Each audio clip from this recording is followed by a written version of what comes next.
Topic of this evening's Dharma talk is Upaya, or skillful means. Upaya is a Sanskrit word that means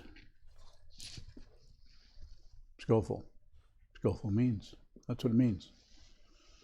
The way in which that's taught or explained in the teachings is wisdom. Skillful means that those are operate together. So there's the openness of wisdom, which is completely without conflict and just receives.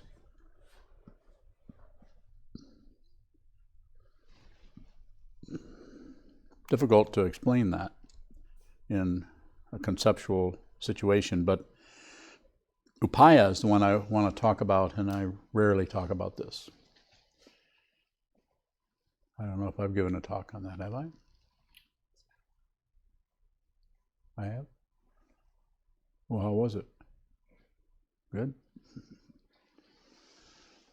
So the idea with Upaya, or skillful means, is not necessarily looking at a situation and working on that in a skillful way based on some kind of thought process of evaluating right and wrong and good and bad and judging, evaluating.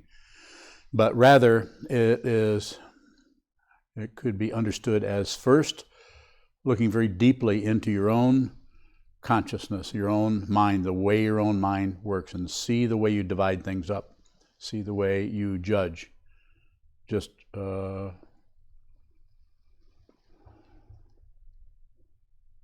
impulsively. Just something happens and there's immediately an acceptance or rejection or ignoring of that. Three poisons.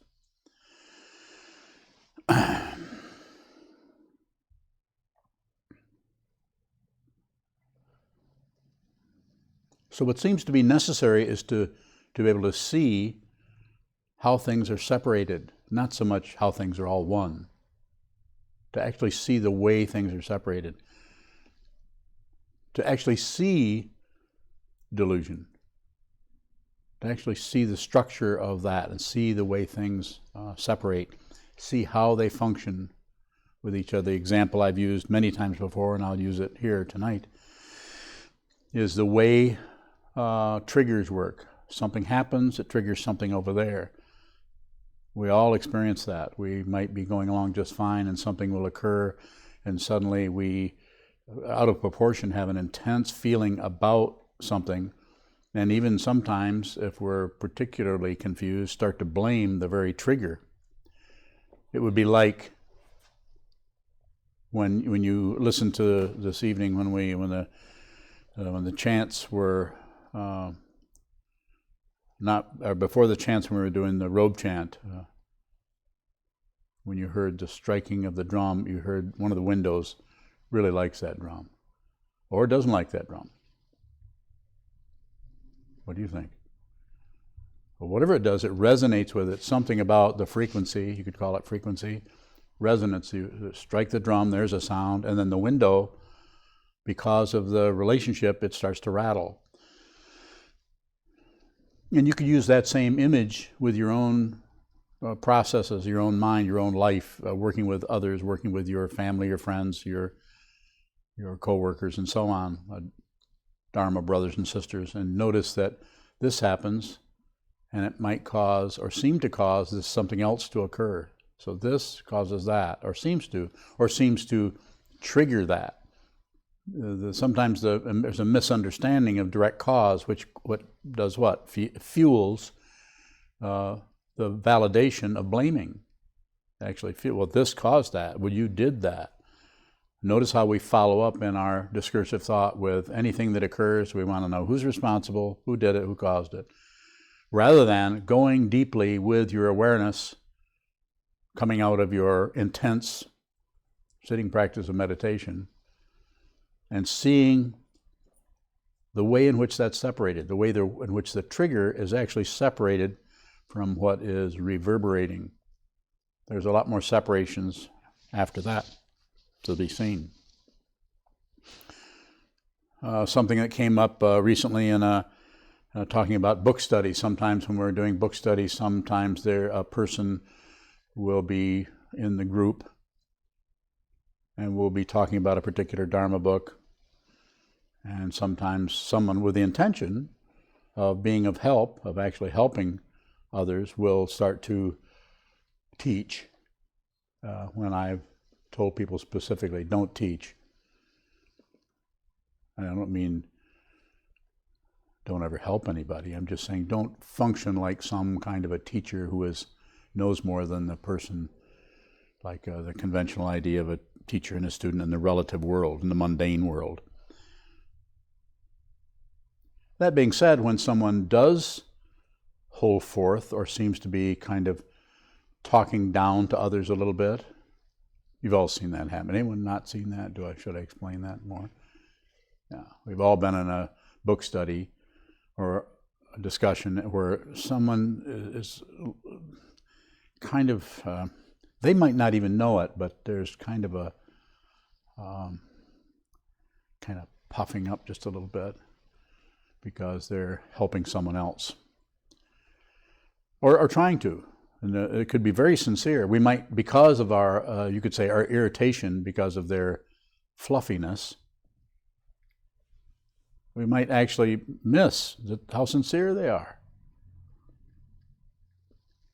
And we might actually miss the division between the fluffing up and the suffering that they're going through, because they use that pride as something to cover up. That's one of the, pride of self is one of the 4 delusions of the 7th consciousness. The 8th consciousness layout, the way of describing the nature of the mind according to the Yogacaran teaching. The 7th consciousness, or the ego mind, or the klesha mind.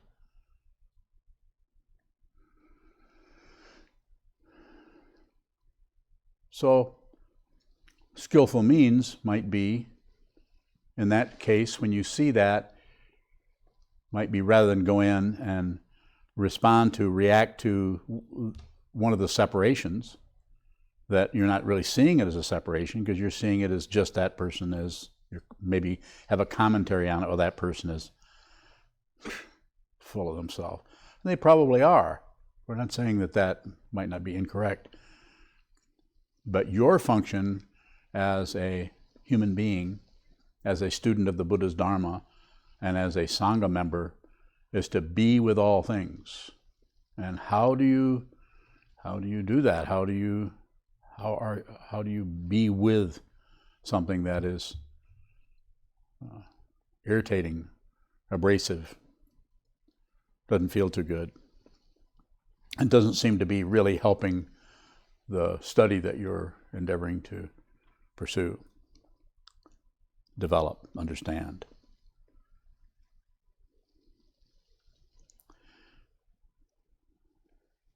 So what I would suggest by way of upaya, skillful means, is see the separations. See the separation between what the person is doing.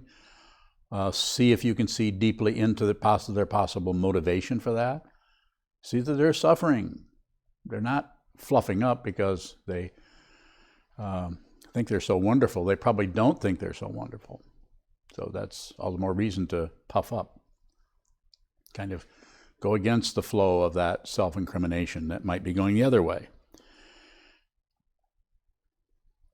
But what you could do to work with that in a skillful way, coming back to upaya, is you could find, I like to say, I am saying, go for the truth. And there's a person always, anytime a person ever opens their mouth, there's truth there. One of the things is if a person is even studying this material, there's got to be a lot of sincerity to do this, or they wouldn't do this. This is way too hard to do, to just kind of fool around and act like you're doing this. So you might say to a person who's doing that, you might go for the truth of that. You might go for the basic goodness that is in everything. You might find that. You might look at that, and you might say to that person, and this is what I mentioned a couple of days ago regarding this same thing. Some of you were here when I did this, when I talked about this, but I thought it was worth talking about, and I've been encouraged to talk about it. But you could actually, instead of having a reaction, which that person's going to pick up on, and others will too, a reaction of disapproval to someone functioning in a certain way that is abrasive or irritating, whatever word you want, you might actually look at that person and see the goodness that's there in that. And you might point that out. If they're teaching, you might take the actual thing that they're saying, whatever that may be. They might be trying to teach someone.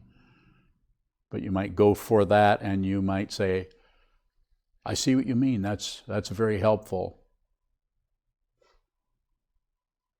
You might even say, without condescension or sarcasm.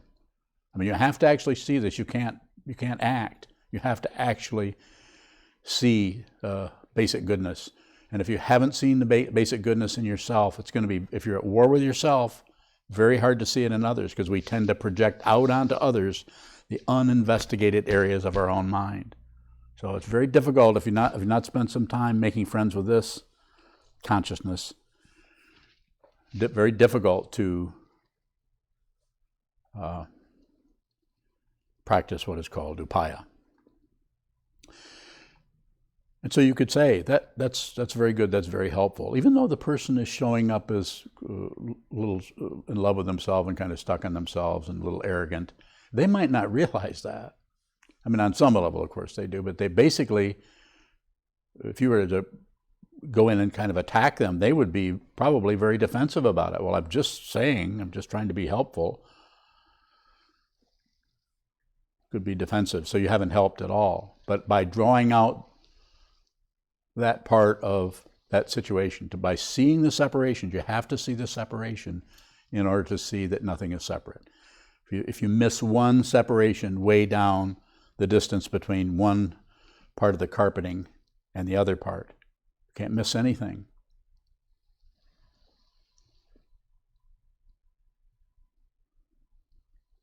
Because if you do, then that will show up in a judgment. Very difficult.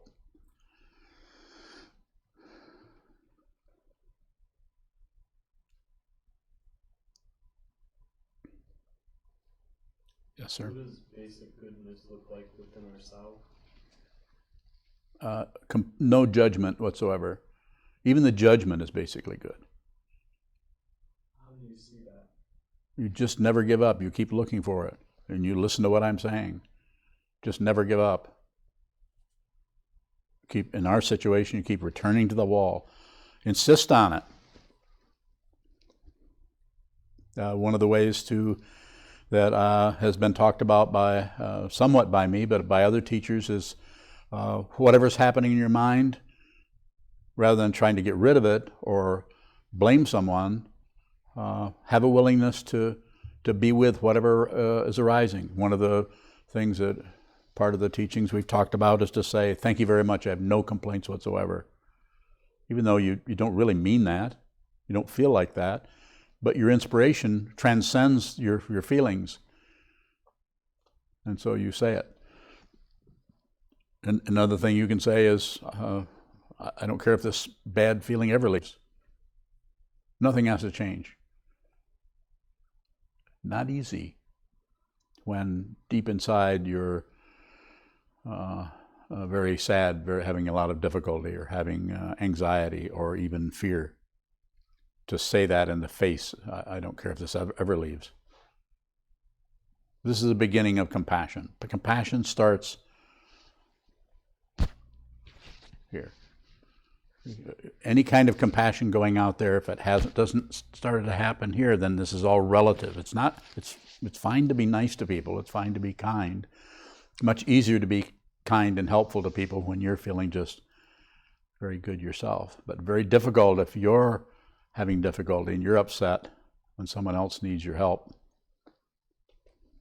Difficult to just put them before you. I'm not saying it can't happen, but it's difficult. And it is especially hard if you haven't trained your own mind to see who this is, to see the negativity that is here. And don't Don't fight with it. Don't accept it. Don't reject it. Don't look away. Don't do anything with it, because anything you do with that reifies or reinforces a sense of separation of someone who is getting rid of something, someone who is accepting something. This is a credential too. If you just, you probably are not going to hear me say just accept anything. I don't think I've said that too much, maybe a little bit. Occasionally that might be the only thing you can say. So skillful means, so see the separation, see the way, just like the window in the drum. See the way that when something occurs out here and emotions come up or feelings come up here, that there's some kind of resonating happening there, rather than they're coming up to you with a pitcher or a bucket of negativity and pouring it down inside of you, causing you to feel bad. Just a minute. Very easy when one person, out of their confusion and out of their difficulty and out of their, you could say, style, are showing up as being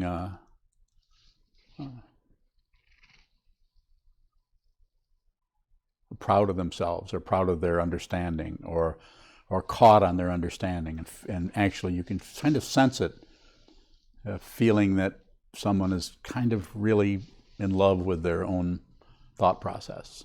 They believe their thoughts. And one of the thoughts they believe is, I'm pretty smart. I seem to have this down and other people seem to be confused.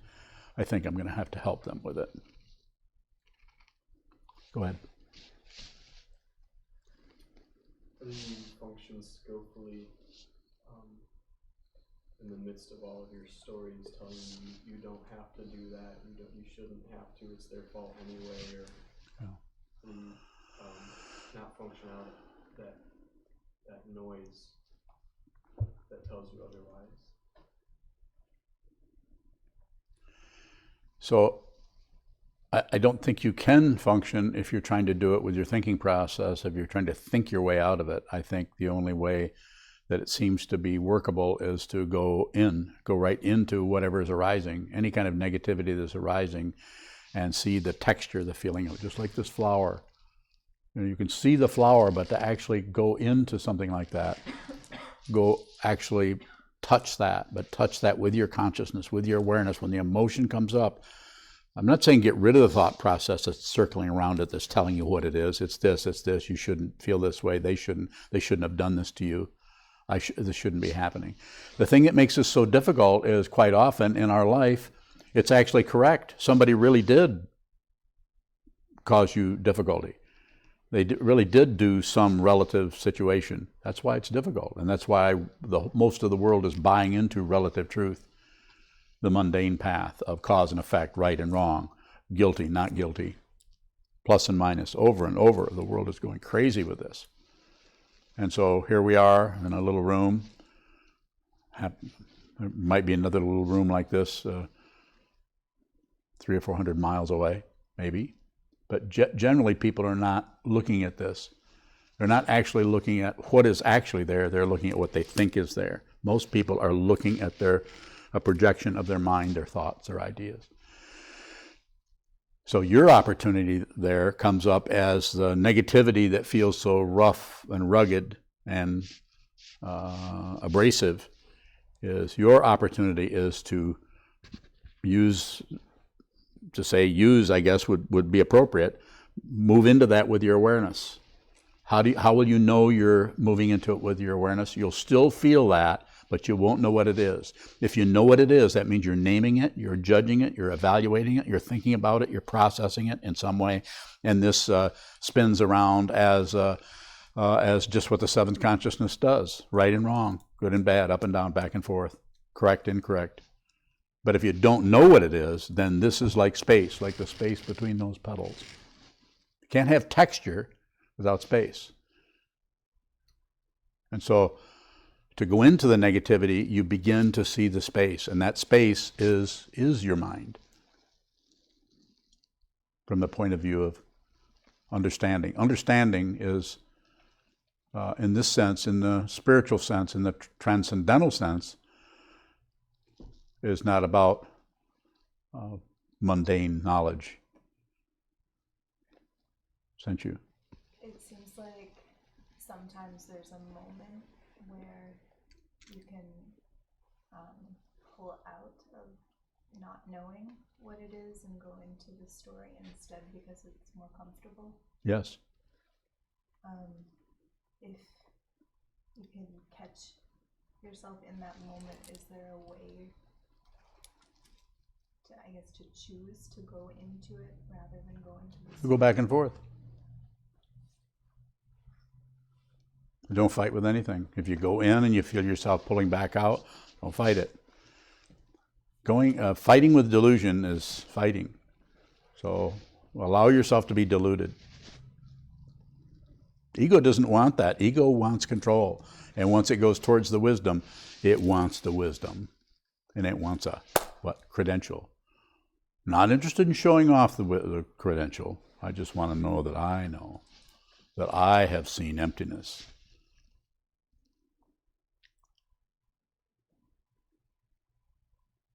More? Good question.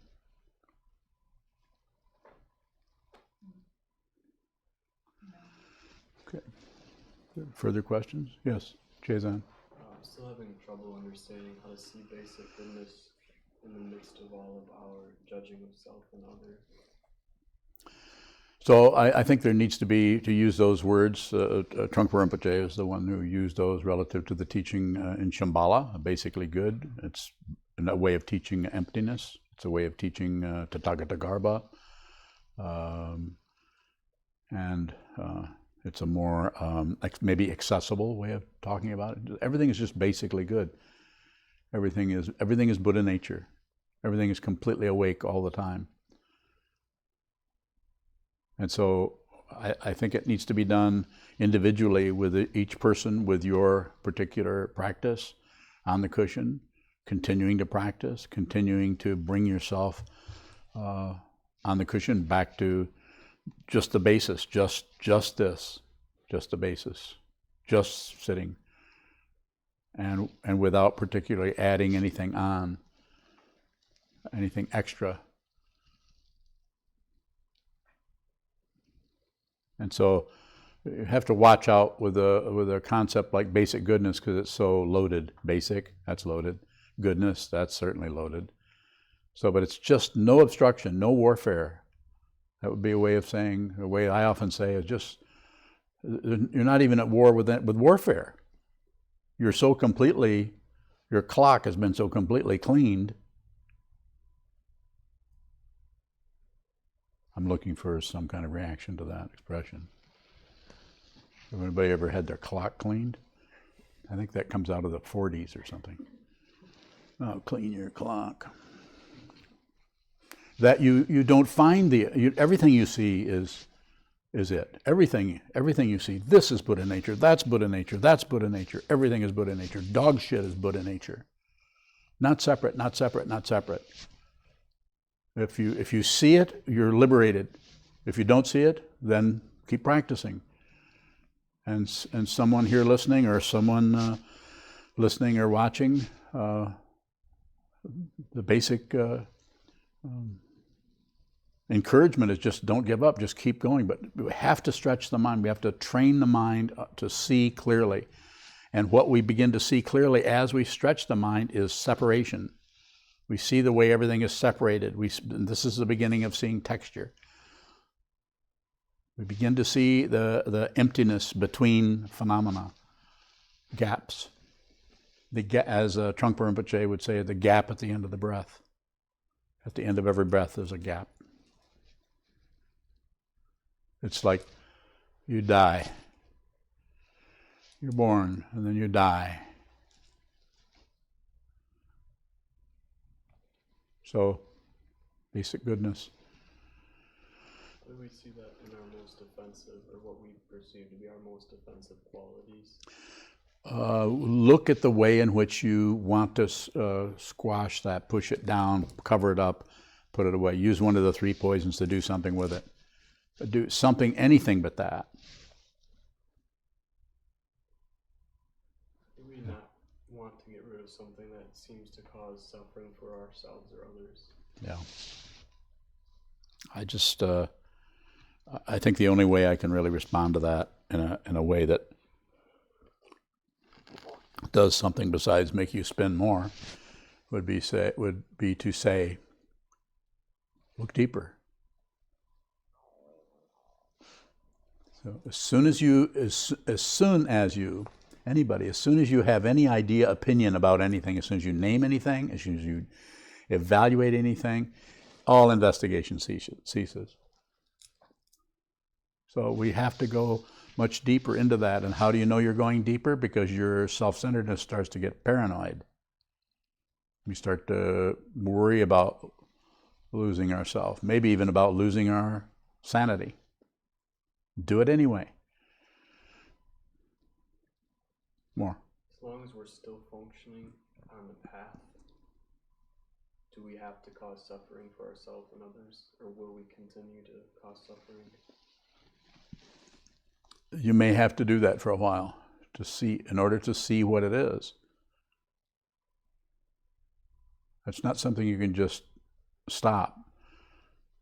We're not really separate from anything else. Separated, yes. I'm here, you're over there. We're separated, but the fundamental situation is not separate.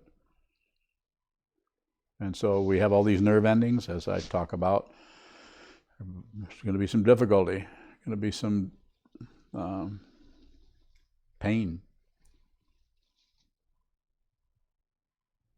Yes. Are we actually causing suffering?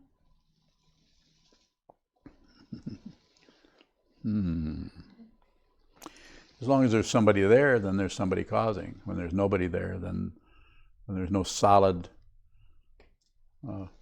grasping at a self, at a separate self, then there's no participation in that situation anymore. And you won't be all that noticeable to others. You may just walk along and be a meter maid. You may not show up at all. Question from Sheldon down in Union City. Yes. He asks, do confused people have skillful means?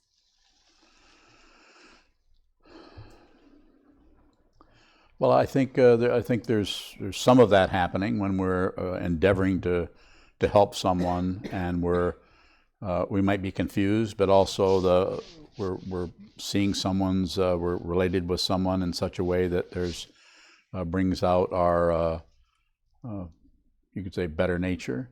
Sometimes you're with one person that no matter what you do, it just never works.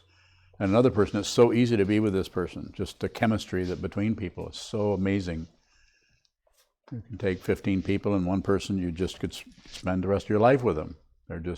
Everything just seems to work. There's some kind of mutuality, some kind of dance quality is happening with that person. Whereas another person, even though they're a kind person that that's not doing anything particularly wrong, something about that energy doesn't work for you.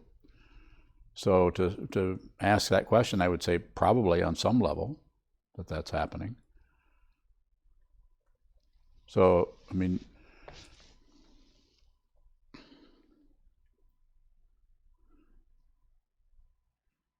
I could probably respond better, Sheldon, if I knew where you're coming from, your example of that, how you're looking at it, and what brought the question up.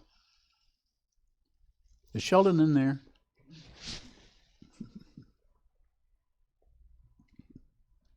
Yes. Anne-Marie. In receiving sensation, if the sight is followed or hearing things, sometimes it seems as if they're going to different places or they're isolated. Are they separate? Separated. Fundamentally, nothing is separate. It just shows up as being over here and being over there. And the other way we separate things is into past and future. And that is reinforced by things seem to move through space, and things seem to disintegrate and get older or wear out. One more thing that helps us to confirm or believe in some kind of relative situation where we can win and lose. be born and die, succeed and fail, and so on. More? Is there space between seeing an object and hearing the noise that it's making? Yeah. That was easy.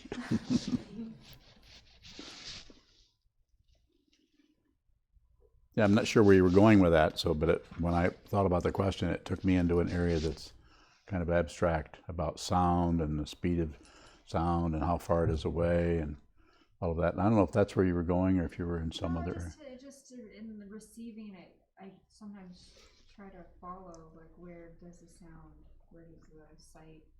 It feels like it's going to completely different places internally, and like I see. like they're isolated. Okay. That's maybe not relevant at all. I don't know.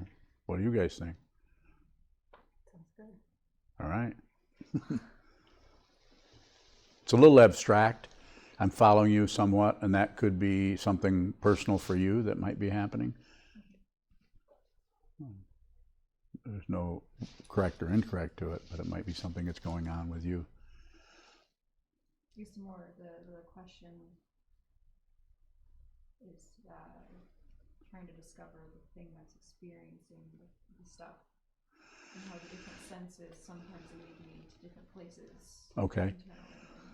So let me say it this way. There's no solid experiencer of any experience. There's just experience. And the way this is expressed in the Yogacara tradition is perception only.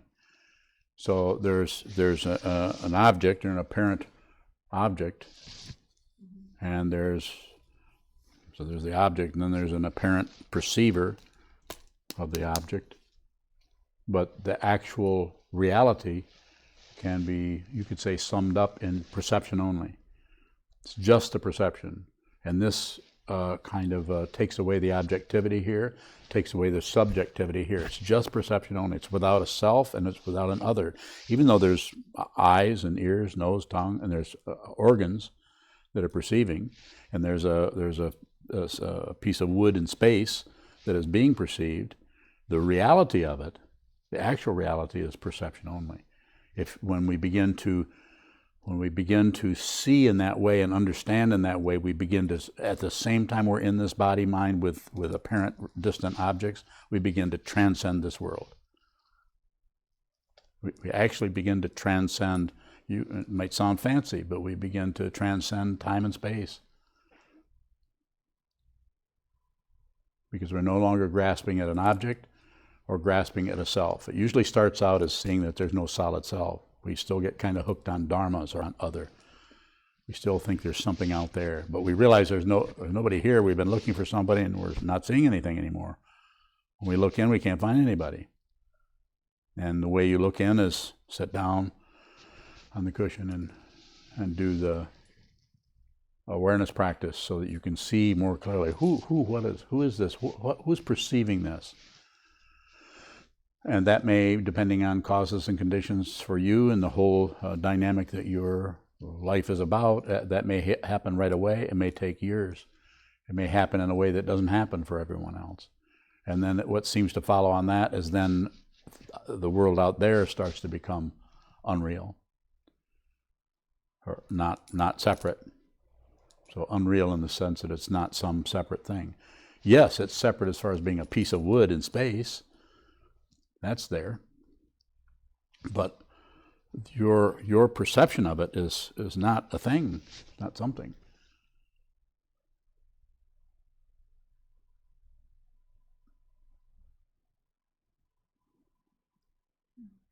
In my initial sense is that I want something to be there. I don't want perception only. Yeah, but that sounds very good.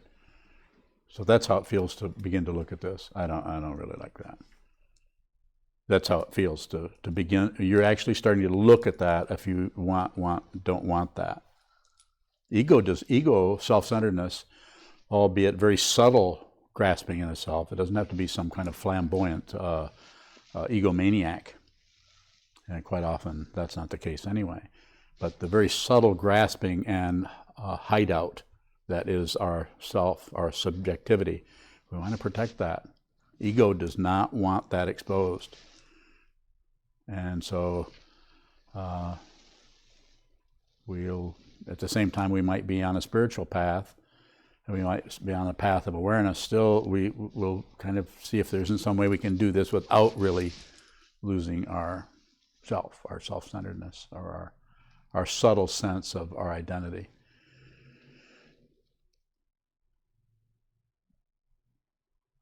So the point of asking who's experiencing like this sense of touch isn't to find something. Well, it's a great question, because you ask the question, then I can say it's feeling that experiences feeling. It's the feeling, it's the perception that experiences. What quite often we ask, well, if I'm not experiencing this, who is? If there's no solid self, then who? I'm experiencing this. There is somebody, or yes, but if you look at that which looks like an identity, it's discontinuous. It's totally, partially, and piecemeal. Is dependent on everything else for its apparent singularity or identity. And one of the obvious ones is if I compliment you, you fluff up a little bit. Yeah, just like that. And if I criticize you, yeah, then you kind of go down a couple notches. So we're really affected. Someone who has transcended this world and is still in it, I'm not saying they won't feel some emotion about being criticized or flattered or something. They won't feel something, but they're not going to feel it in the same way that a self-centered ego mind does. There'll be no threat involved. They'll just notice that quality arising, and that also arises without a self. So go ahead and compliment me. You have very lovely students. You complimented them. I can't take responsibility for that. Boy, what a slap in the face. That's a good one. I like that. Very good. Yes? Patrick in Seattle.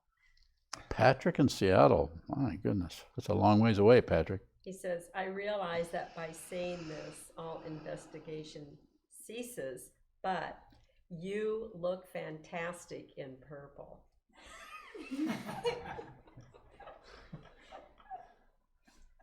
He wants something. I'm not wearing purple. See? What kind of computer screen you got there, man? He's looking at black and white. Am I wearing purple? Is this purple? Yeah. Is it? Okay. Thanks.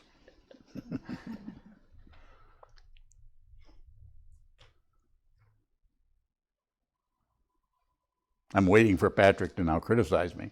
He's done that part, and he's going to test me.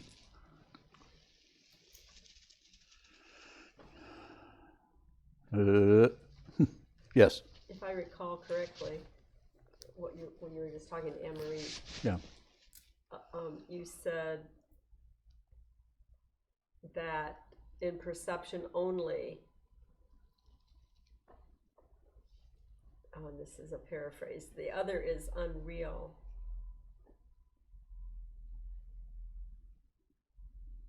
Because it is not separate. That's pretty good. It's there, but it's unreal because it's not substantial. It's actually deteriorating from the point of view of any direction you look at it. The actual consciousness is coming apart at the seams, to use the metaphor of cloth coming apart. It's just, you can't keep it together. Have you noticed how you can't control your thoughts? You can, even if you're practicing the Vajrayana or Tantrayana, which is very much about helping you see that you can't control anything, because it sets you up with all kinds of projects for really, really intense controlling. Can't be done. Well, I'm not saying there aren't some people that are, probably Shoka could do it. Now, do you think that was a compliment? No, I'm getting very confused. Oh, good, okay. Yeah, and that's awareness. Yes. Is that seeing emptiness then? I think there's something happening there when one begins to see that what you're looking at that looked temporarily like solid, and you see that it actually is discontinuous and starts to come apart. Then you're on the trail of that. The same thing with trying to see basic goodness. When you see that, when you look at, you notice that you have to see that rather than see some kind of concept of basic goodness. Not easy to see that. Seeing emptiness, seeing shunyata. Brittany? In looking for basic goodness in negativity, is it helpful to try to appreciate the negativity for what it is?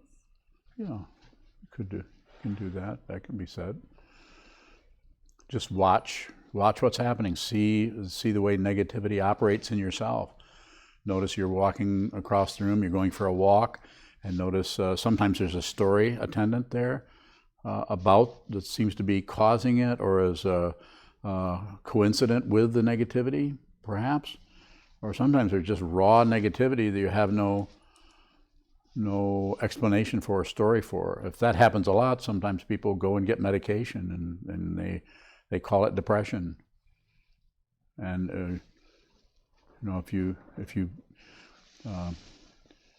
it's like the medical community doesn't accept that. They want to medicate everything, rather than if you in this situation, if you come to me and tell me you're depressed, I might even say good.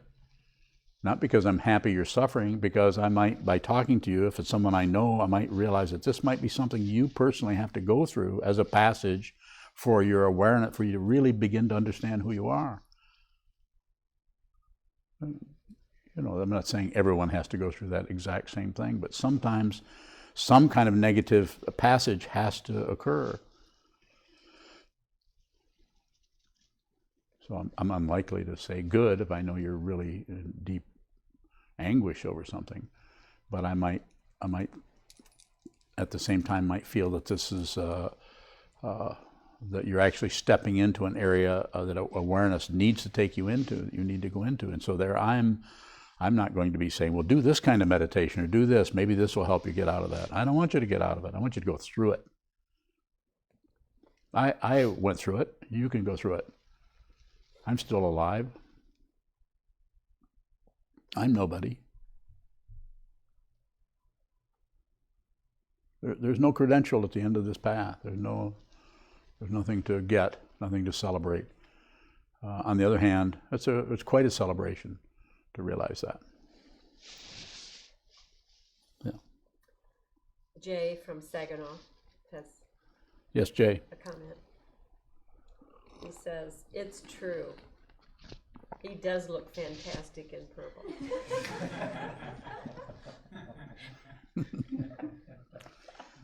That's very funny.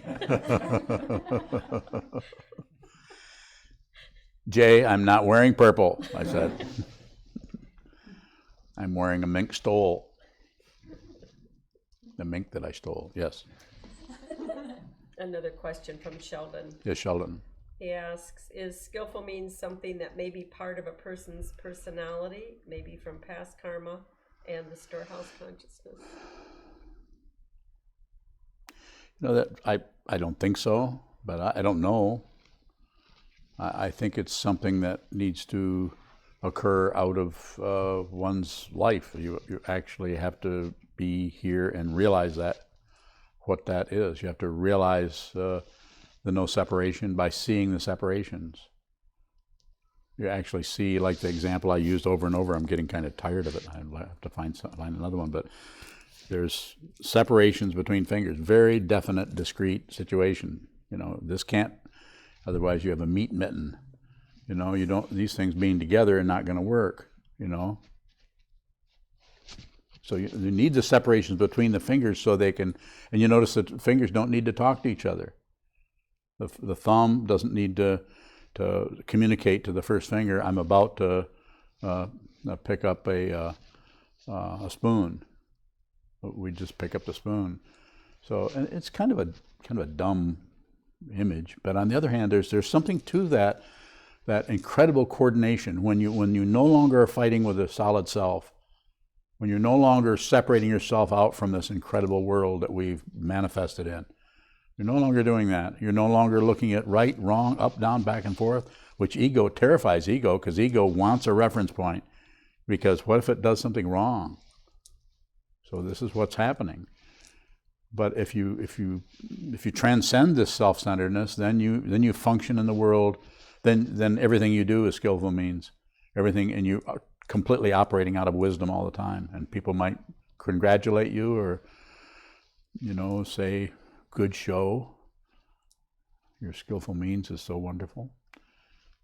But you wouldn't really see it, because your understanding goes beyond the separation of someone actually functioning in a skillful way. This is why it's difficult to talk about this, because you can't actually do skillful means. You are skillful means. You might look at it and contemplate it and look at the way you can't quite just be skillful, because there's always the discrepancy that is occurring in the perception of other being solid and self being solid and right and wrong. Seventh consciousness again. Pride of self, self-love, pride of self, self-delusion, and self-reference. Are the four. Some kind of me thing going on all the time.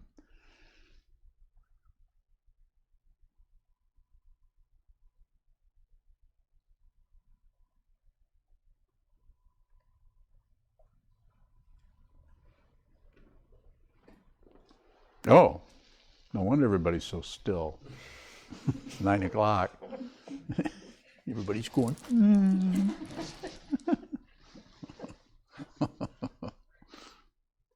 Any final questions on Upaya? It's a difficult talk to give, because it's so, I think it's so experiential, so personal, and until some kind of a sense of wisdom or openness, or just lack of barriers, without walls of the mind, as it says in the Heart Sutra that we chanted this evening, Mukege Ko, without walls of the mind. No, excuse me. Until that begins to show up, then there will always be some kind of strategy around the skillfulness, like trying to be really nice or trying to be. So it seems we have to do that first. We have to actually look at the situation, see where the separations are, and the relative way would be to go in and find any negative situation, find the basic goodness that is in there, because there's a heart beating and everything.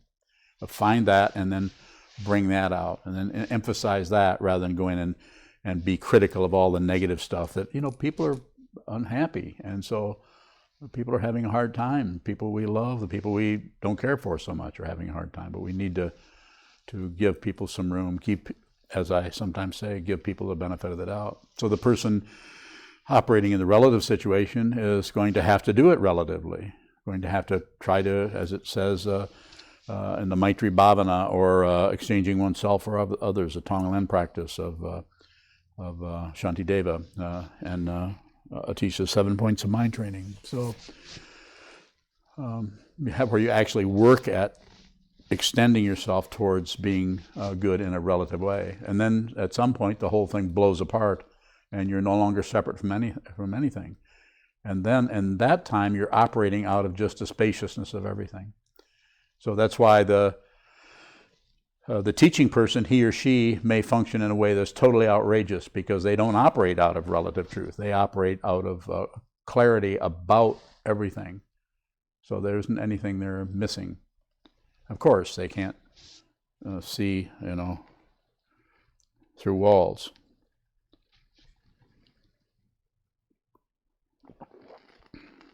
But almost.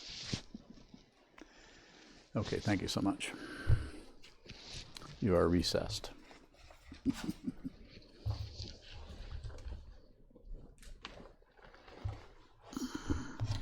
We'll stand and dedicate the merit in the back of our red chant books.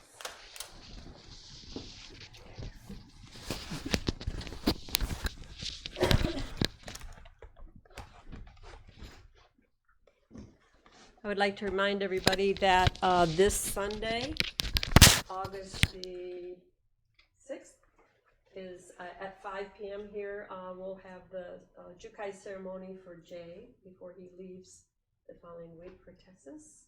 So please come if you can. It's at 5 p.m. We'll have a brief supper afterwards at Taco Bar. And also like to remind everybody about the donation boxes in the hallway. Please support us as much as you can. May the merit of this penetrate into all places, so that we and every sentient being together can realize the Buddha's way.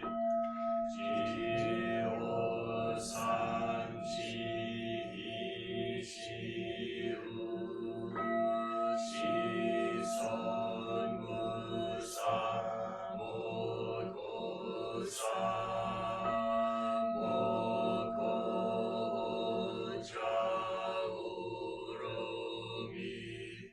The 10 directions, the 3 worlds, all Buddhas, all venerable ones, Bodhisattvas, Mahasattvas, the great Prajna Paramita.